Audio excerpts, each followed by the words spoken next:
Welcome to the Banker Lamp. Please enjoy the video. You already have the essentials: account and app. First, open GitHub Mobile and sign in with your credentials. If you use 2FA, have your authenticator ready. Once signed in, grant necessary permissions and verify notifications so you don't miss PR activity. Now locate the repo you need and tap to clone or add it to your list. This begins local metadata sync. Make sure your connection is stable to avoid partial downloads and stalled operations. Once the repo is synced, navigate to the file and tap Edit to modify code or documentation.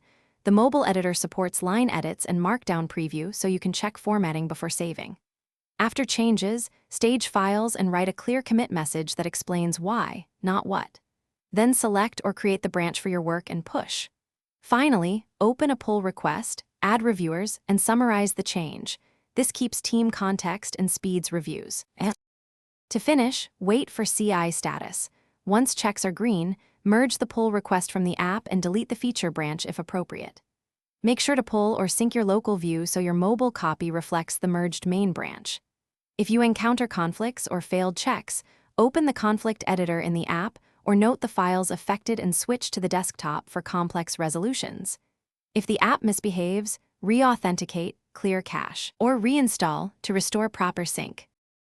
Thanks for watching. If this was helpful, leave a like and consider subscribing. See you next time.